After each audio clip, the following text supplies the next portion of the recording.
এটা অতি গুৰুত্বপূৰ্ণ সিদ্ধান্ত আৰু সেই সিদ্ধান্ত আজি ঘোষণা কৰিছে স্বাস্থ্য মন্ত্ৰী অশোক সিংহলে যে এতিয়াৰে পৰা ৰাজ্যৰ চৰকাৰী চিকিৎসকসকলে হাস্পতালত থকা ঔষধে প্ৰেছক্ৰিপশ্যনত লিখিব পাৰিব এক ডাঙৰ সিদ্ধান্ত দীৰ্ঘদিনে ৰাজ্যৰ ৰোগীসকলে দুৰ্ভোগ ভুগি আহিবলগীয়া হৈছিল এই সমস্যা ভোগ কৰি আহিবলগীয়া হৈছিল আৰু তাৰ পিছতে আজি এখন চিকিৎসালয় পৰিভ্ৰমণ কৰাৰ সময়তে সচক্ষে সেই অসুবিধা ৰাইজৰ অসুবিধা প্ৰত্যক্ষ কৰাৰ পিছতে এই কঠোৰ সিদ্ধান্তৰ কথা ঘোষণা কৰিছে স্বাস্থ্য মন্ত্ৰী অশোক সিংহলে নমস্কাৰ মই মৃদু পৱনে স্বাগতম জনাইছো নিউজ 18 অসম নৰ্থ ইষ্টৰ এই ডিজিটেল লাইভলে আৰু লৈ আহিছো স্বাস্থ্য বিভাগৰ এটা অতি গুৰুত্বপূৰ্ণ খবৰ যে চিকিৎসালয়ত থকা ঔষধে এতিয়াৰে পৰা চৰকাৰী চিকিৎসালয়সকলে লিখিব পাৰিব প্ৰেছক্ৰিপশ্যনত বাহিৰৰ পৰা ফাৰ্মেসীৰ পৰা কিনিবলৈ তেওঁলোকে ঔষধ লিখি দিব নোৱাৰিব এতিয়াৰ পৰা চৰকাৰী চিকিৎসালয়ৰ চিকিৎসকসকলে এই কথা আজি ঘোষণা কৰিছে ৰাজ্যৰ স্বাস্থ্য মন্ত্ৰী অশোক সিংহলে আৰু 15 ফেব্ৰুৱাৰীৰ পৰা এই নিয়ম কাৰ্যকৰী হ'ব বুলি ঘোষণা কৰিছে স্বাস্থ্য মন্ত্ৰীজনে স্বাস্থ্য মন্ত্ৰীজনে স্পষ্ট কৰি দিছে যে এই নিয়ম যদি কোনো চিকিৎসকে উলংঘা কৰে তেতিয়া হলে তেওঁৰ বিৰুদ্ধে বিভাগীয় ব্যৱস্থা গ্ৰহণ কৰা হ'ব আৰু এই অভিযোগ দিয়াৰ বাবে এক হেল্পলাইন নম্বৰ এক হোৱাটছএপ নম্বৰ মুকলি কৰাৰ কথাও ঘোষণা কৰিছে স্বাস্থ্য মন্ত্ৰীজনে যিসমূহ ৰোগী বা আত্মীয় এনে অসুবিধাৰ সন্মুখীন হয় চিকিৎসকে লিখি দিয়াৰ পিছত সেই ঔষধ যদি সেই চৰকাৰী চিকিৎসালয়ত নাপায় তেতিয়া হলে তেওঁলোকে সেই বিশেষ হেল্পলাইন নম্বৰত অভিযোগ দাখিল কৰিব পাৰিব আৰু সেই অভিযোগৰ সত্যতা নিৰূপণ কৰিব বিভাগে আৰু যদি তাত সেই অভিযোগ সত্য প্ৰমাণিত হয় তেতিয়া হলে সংশ্লিষ্ট চিকিৎসকজনৰ বিৰুদ্ধে বিভাগীয় ব্যৱস্থা গ্ৰহণ কৰা হ'ব বুলি আজি ঘোষণা কৰিছে স্বাস্থ্য মন্ত্ৰী অশোক সিংহলে আৰু কৰিমগঞ্জৰ বৰ্তমানৰ যি শ্ৰীভূমি জিলা এই শ্ৰীভূমি জিলাৰ অসামৰিক চিকিৎসালয় ভ্ৰমণ কৰিবলৈ গৈছিল আজি স্বাস্থ্য মন্ত্ৰী অশোক সিংহল তেওঁ অসামৰিক চিকিৎসালয়খন পৰিদৰ্শন কৰাৰ সময়তে একাংশ ৰোগীয়ে প্ৰেছক্ৰিপশ্যন সহ স্বাস্থ্য মন্ত্ৰীজনক অভিযোগ কৰে যে সেই কৰিমগঞ্জ অসামৰিক চিকিৎসালয়ত চিকিৎসকে প্ৰেছক্ৰিপশ্যনত লিখি দিয়া ঔষধ সততেই তেওঁলোকে নাপায় তেওঁলোকে বাহিৰৰ ফাৰ্মাসীৰ পৰা কিনি আনিবলগীয়া হয় যিসমূহ চৰকাৰী বিনামূলীয়া ঔষধ থাকে সেই বিনামূলীয়া ঔষধসমূহ চিকিৎসকে প্ৰেছক্ৰিপশ্যনত নিলিখে আৰু তাৰ ফলত গাঁঠিৰ ধন ভাঙি দৰিদ্ৰ ৰোগীয়ে চৰম আহুকালৰ সন্মুখীন হয় গাঁঠিৰ ধন ভাঙিবলগীয়া হয় আৰু এই সমস্যা কিন্তু আজিৰ নহয় আমি দেখিছো যে দীৰ্ঘদিনৰ পৰা এনে ধৰণৰ এক ব্যৱস্থা ৰাজ্যৰ চৰকাৰী চিকিৎসা খণ্ডত চলি আহিছে বহু সময়ত চৰকাৰী চিকিৎসালয়সমূহত চিকিৎসকে প্ৰেছক্ৰিপশ্যনত লিখি দিয়া ঔষধ চিকিৎসালয়ৰ যি ফাৰ্মাসী থাকে সেই ফাৰ্মাসীত উপলব্ধ নাথাকে অধিকাংশ ঔষধে উপলব্ধ নাথাকে আৰু তাৰ ফলত দৰিদ্ৰ ৰোগীয়েও বাহিৰৰ ফাৰ্মাসীৰ পৰা সেই ঔষধ দাম ভৰি কিনি আনিবলৈ বাধ্য হয় আৰু এনে ধৰণৰ ঘটনা কেৱল আজিয়ে সংঘটিত হোৱা নাই দীৰ্ঘদিনৰ পৰা এনে ধৰণৰ অভিযোগ উত্থাপিত হৈ আহিছে আৰু এই ক্ষেত্ৰত চিকিৎসক ঔষধ কোম্পানীসমূহৰ যিসমূহ ৰিপ্ৰেজেন্টেটিভ থাকে সেই ৰিপ্ৰেজেন্টেটিভ তথা একাংশ ঔষধ বিক্ৰেতা এই ফাৰ্মাসীৰ গৰাকী তেওঁলোকৰ মাজত এটা দীৰ্ঘদিনীয়া নেক্সাছ চলি থকা বুলি অভিযোগ আছে আৰু যি কাৰণে এই চৰকাৰী চিকিৎসালয়ৰ চৰকাৰৰ বিনামূলীয়া ঔষধ থকাৰ পিছতো একাংশ চিকিৎসকে তেনে ধৰণৰ ঔষধ ৰোগীক প্ৰেছক্ৰাইব নকৰি বাহিৰৰ ঔষধ ৰোগীক প্ৰেছক্ৰাইব কৰে এনে ধৰণৰ অভিযোগ দীৰ্ঘদিনে উত্থাপিত হৈ আহিছে আৰু আজিৰ দিনটোত যেতিয়া শ্ৰীভূমি জিলাৰ অসামৰিক চিকিৎসালয় পৰিভ্ৰমণ কৰিবলৈ গৈছিল স্বাস্থ্য মন্ত্ৰী অশোক সিংহল আৰু সেই সময়তে অশোক সিংহলক এজন ৰোগীয়ে প্ৰেছক্ৰিপশ্যন সহ সেই অভিযোগ দাখিল কৰে আৰু স্বাস্থ্য মন্ত্ৰী গৰাকীয়ে সেই অভিযোগ ততাতৈয়াকৈ গ্ৰহণ কৰি তেওঁ তাৎক্ষণিকভাৱে অনুসন্ধান চলায় এই কথা তেওঁ গম পাবলৈ সক্ষম হয় যে এনে ধৰণৰ কিছু নহবলগীয়া কাণ্ড চৰকাৰী চিকিৎসালয়সমূহত হৈ আছে আৰু তাৰ পিছতে এই কথা ঘোষণা কৰে সমান্তৰালকৈ তেওঁ ৰাজ্যৰ চৰকাৰী চিকিৎসকসকলক অনুৰোধ জনায় যে ৰাজ্যৰ যিসকল দৰিদ্ৰ ৰোগী আছে তেওঁলোকৰ লগত এনে হেতালি নেখেলি তেওঁলোকক চৰকাৰে বিনামূলীয়া যি ঔষধ যোগান ধৰিছে সেই ঔষধ তেওঁলোকে বিনামূলীয়াকৈ পোৱাৰ যি ব্যৱস্থা সেই ব্যৱস্থা কৰি দিব লাগে এনে ধৰণে এই বাহিৰৰ ফাৰ্মাসীৰ পৰা ঔষধ ক্ৰয় কৰিবলৈ বাধ্য কৰাব নালাগে নকৰাব তাৰ বাবে স্বাস্থ্য মন্ত্ৰীজনেও চিকিৎসকসকলক অনুৰোধ জনাইছে সমান্তৰালকৈ বিভাগীয় মন্ত্ৰী হিচাপে তেওঁ এক গুৰুত্বপূৰ্ণ ঘোষণা আজি কৰিছে যে চিকিৎসালয়ত থকা ঔষধে এতিয়াৰ পৰা চৰকাৰী চিকিৎসকসকলে প্ৰেছক্ৰিপশ্যনত লিখিব লাগিব প্ৰেছক্ৰিপশ্যনত তেওঁলোকে চিকিৎসালয়ৰ ষ্টকত নথকা চিকিৎসালয়ৰ গুদামত নথকা ঔষধ তেওঁলোকে লিখিব নোৱাৰিব আৰু যদি তেনে কোনো কাম কৰা পৰিলক্ষিত হয় যদি কোনো ৰোগীয়ে চিকিৎসকৰ তেনে কাণ্ডৰ বাবে আহুকালৰ সন্মুখীন হয় তাৰ অভিযোগ দিবলৈ তেওঁলোকে এটা হেল্পলাইন নম্বৰ মুকলি কৰিব ৰাজ্যৰ স্বাস্থ্য বিভাগে এটা হেল্পলাইন নম্বৰ মুকলি কৰিব আৰু সেই হেল্পলাইন নম্বৰত ভুক্তভোগীয়ে অভিযোগ দিব পাৰিব সংশ্লিষ্ট চিকিৎসক তথা চিকিৎসালয়খনৰ কৰ্তৃপক্ষৰ বিৰুদ্ধে আৰু সেই অভিযোগৰ অনুসন্ধান কৰি যদি দোষী প্ৰমাণিত হয় তেতিয়াহলে তেনে চিকিৎসক গৰাকীৰ বিৰুদ্ধে বিভাগীয় ব্যৱস্থা গ্ৰহণ কৰা হ'ব এই কথা আজি শ্ৰীভূমিত ঘোষণা কৰিছে স্বাস্থ্য মন্ত্ৰী অশোক সিংহলে আৰু অশোক সিংহলে এই সন্দৰ্ভত কি মন্তব্য কৰিছে আমাৰ হাতত সেই মন্তব্য আহি পৰিছে আমি শুনাব বিচাৰিছো যে এই গুৰুত্বপূৰ্ণ সিদ্ধান্তৰ সন্দৰ্ভত কি মন্তব্য কৰিছিল অশোক সিংহলে শুনাও এটা অভিযোগ আহিছিল যে মেডিসিন ডক্টৰে প্ৰেছক্ৰিপশ্যনত যেটো লেখে গভৰ্ণমেণ্টত এভেইলেবল নাথাকে তদন্ত কৰাৰ পিছত বুজি পালো যে মেডিসিন এভেইলেবল আছে কিন্তু যেনেকে লিখিছে তাত বুজা যায় যে মেডিসিন নাই ডক্টৰসকলক মই হাতজোৰ কৰি ৰিকুৱেষ্ট কৰিলো যে চৰকাৰে এসেনশিয়াল গুটে ড্ৰাগছ মেইনটেইন কৰি আছে তাৰ পিছত যদি পেশেন্টে বাহিৰত যাব লগা হয় এটো এটা বেয়া কথা হৈছে উইদিন 15 ফেব্ৰুৱাৰী গুটে অসমৰ যিমান হস্পিটেল আছে যত ডক্টৰে মেডিসিন প্ৰেছক্ৰাইব কৰে প্ৰত্যেকটোতে এটা হেল্পলাইন নম্বৰ লাগি থাকিব পেশেন্টে যদি বাহিৰৰ পৰা মেডিসিন কিনিব লগা হয় এই হেল্পলাইনত জনাব আৰু এটা WhatsApp নম্বৰ থাকিব নিজৰ প্ৰেছক্ৰিপশ্যনটো তাতে WhatsAppত দিব এসেনশিয়াল ড্ৰাগছৰ বাহিৰত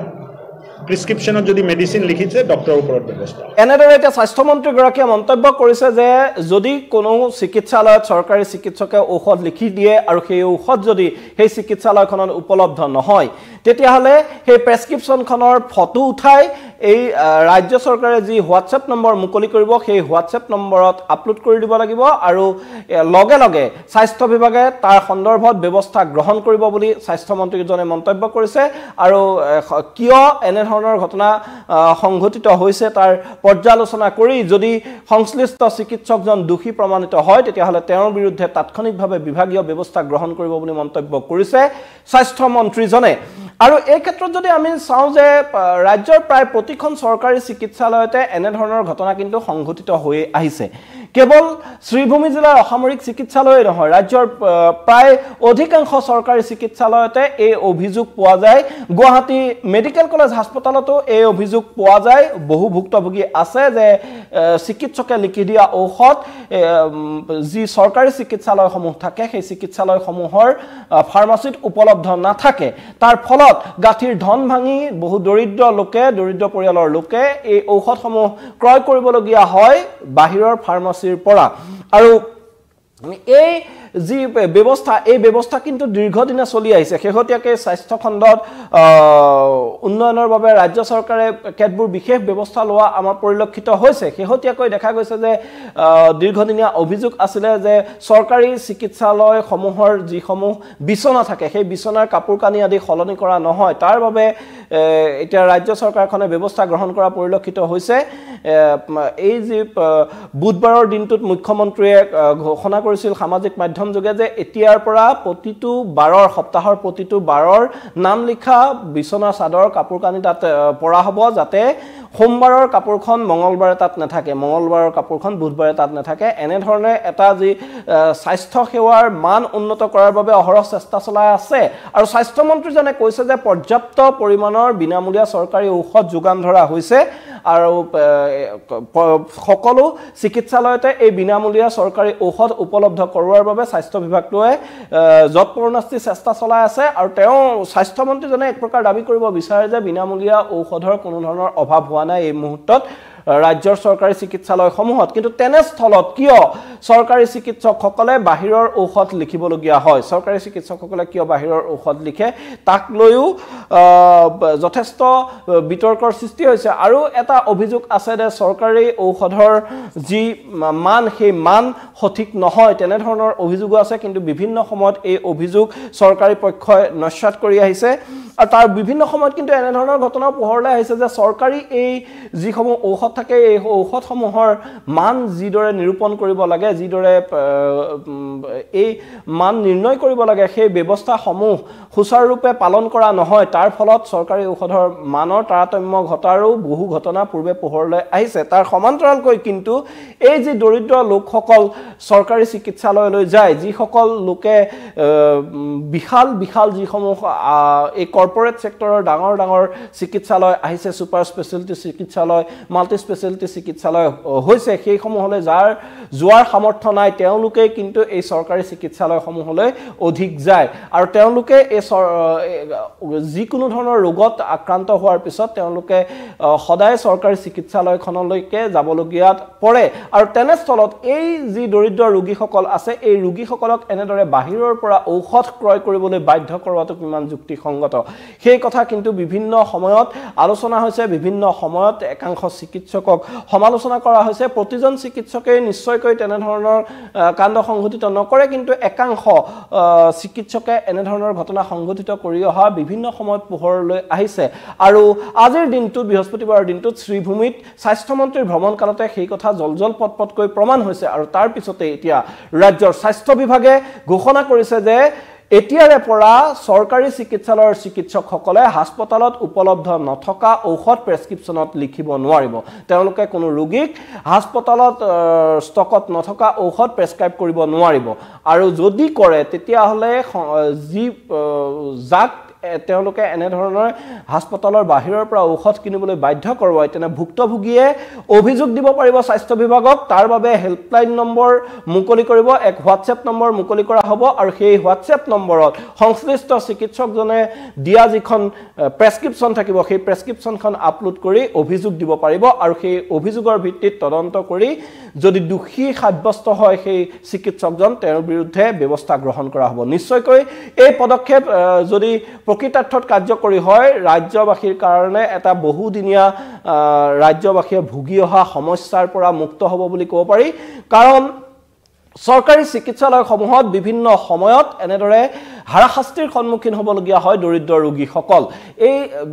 তেওঁলোকক যদি 5টা ঔষধ প্ৰেছক্ৰিপশ্যন এখনত লিখি দিয়ে তেতিয়াহ'লে 2টা চৰকাৰী চিকিৎসালয়ত পায় আন 3টাই তেওঁলোকে বাহিৰৰ ফাৰ্মাচীৰ পৰা ক্ৰয় কৰিবলগীয়া হয় ক্ৰয় কৰিবলৈ বাধ্য হয় বা তেওঁলোকক বাধ্য কৰোৱা হয় এক বৃহৎ নেক্সাছ ইয়াৰ আঁৰত জড়িত থকা বুলি বিভিন্ন সময়ত অভিযোগ উত্থাপন হৈ আহিছে কেৱল চিকিৎসকেই নহয় চিকিৎসক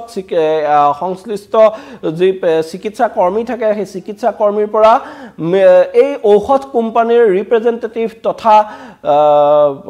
একাংশ ফাৰ্মাচীৰ যি গৰাকী সেই গৰাকী সকলো এই নেক্সাছটোত জড়িত হৈ থাকে আৰু তেওঁলোকে দৰিদ্ৰ ৰোগীসকলক এনেদৰে লুণ্ঠন চলায় এই অভিযোগ দীৰ্ঘদিনীয়া তেওঁলোকে হাস্পতালত থকাৰ পিছতো তেনে ঔষধ নিলিখি আন কোম্পানীৰ নামত লিখি তেওঁলোকে বাধ্য কৰোৱায় যাতে বাহিৰৰ পৰা সেই ঔষধসমূহ ক্ৰয় কৰক পূৰ্বেও দেখা গৈছিলে যে জেনেৰিক ঔষধৰ লিখাৰ বাবে চিকিৎসকসকলক বাধ্য কৰোৱাৰ বাবে কঠোৰ হৈছিল মুখ্যমন্ত্ৰীয়ে নিৰ্দেশ দিছিল যে চৰকাৰী চিকিৎসকসকলে জেনেৰিক ঔষধহে লিখিব লাগিব আৰু এনে ধৰণৰ বিভিন্ন সময়ত চৰকাৰে যথেষ্ট গুৰুত্বপূৰ্ণ সিদ্ধান্ত লৈছে কিন্তু সেই সিদ্ধান্তসমূহ কাৰ্যত কিমান ফলপ্ৰসূ হয় এই এটা সিদ্ধান্ত আচলতে ল'লেই নহ'ব এনে ধৰণৰ এটা সিদ্ধান্ত গ্ৰহণ কৰাৰ পিছত সেই সিদ্ধান্তটো বা সেই নিৰ্দেশটো কেনেদৰে পালন হৈছে সেই পালন কৰাৰ কিন্তু সমগ্ৰ প্ৰক্ৰিয়াটো কিদৰে চলিছে তাক নিৰীক্ষণ কৰা দায়িত্বও কিন্তু সংশ্লিষ্ট বিভাগটোৰ ওপৰতে থাকে বহু ক্ষেত্ৰত দেখা যায় চৰকাৰীভাৱে এটা নিৰ্দেশ ওলাই যায় চৰকাৰীভাৱে এটা নিৰ্দেশনা প্ৰদান কৰা হয় কিন্তু সেই নিৰ্দেশনাটো কাৰ্যকৰী হৈছে নাই সেই নিৰ্দেশনাটো বলবৎ হৈছে নাই তাক কিন্তু কোনো পিছত আৰু পৰৱৰ্তী সময়ত ভালকৈ চোৱা চিতা কৰা নহয় ফলত পূৰ্বৰে পৰা যি ধৰণে চলি আছিলে সেই একেই ব্যৱস্থাই চলি থাকে এইবাৰ এই নতুন স্বাস্থ্যমন্ত্ৰী এগৰাকী অশোক সিংহলে এনে ধৰণৰ এটা বৃহৎ ঘোষণা কৰিছে তেওঁ চিকিৎসকসকলক এতিয়া এনেদৰে বাধ্য কৰাবলৈ সক্ষম হয় নে নহয় এই যি দীৰ্ঘদিনীয়া নেক্সাছ ৰাজ্যৰ চৰকাৰী চিকিৎসালয়সমূহত চলি থকা একাংশ চিকিৎসকৰ নেতৃত্বত সেই নেক্সাছ বন্ধ কৰিবলৈ এতিয়া অশোক সিংহল সক্ষম হয় নে নহয় অশোক সিংহলে এই সমগ্ৰ ঘোষণা নে তেওঁৰ ঘোষণাতেই থাকি যায় এই সমূহ নিৰ্দেশ বাস্তৱত কাৰ্যকৰী হ'ব নে নহয় তাৰ ওপৰত কিন্তু এতিয়া সকলোৱে নজৰ ৰাখিব যেহেতু স্বাস্থ্যমন্ত্ৰীজনে কৈছে যে 15 ফেব্ৰুৱাৰীৰ পৰা এই নিৰ্দেশ কাৰ্যকৰী কৰা হ'ব 15 ফেব্ৰুৱাৰীৰ পিছত ৰাজ্যৰ জনসাধাৰণে যদি চিকিৎসকে বাহিৰৰ পৰা ঔষধ কিনিবলৈ বাধ্য কৰায় তেতিয়াহ'লে এই অভিযোগ দিব পাৰিব তেওঁলোকে হেল্পলাইন নম্বৰ মুকলি কৰিব সেই হেল্পলাইন নম্বৰত অভিযোগ দাখিল কৰিব পাৰিব আৰু অভিযোগ দাখিলৰ পিছত ব্যৱস্থা গ্ৰহণ হয় নে নহয় এই সমগ্ৰ প্ৰক্ৰিয়াটো কিদৰে চলে নে এয়া এক ঘোষণাৰ চমকেই হৈ ৰয় তাৰ ওপৰত কিন্তু ৰাজ্যবাসীয়ে দৃষ্টি নিবদ্ধ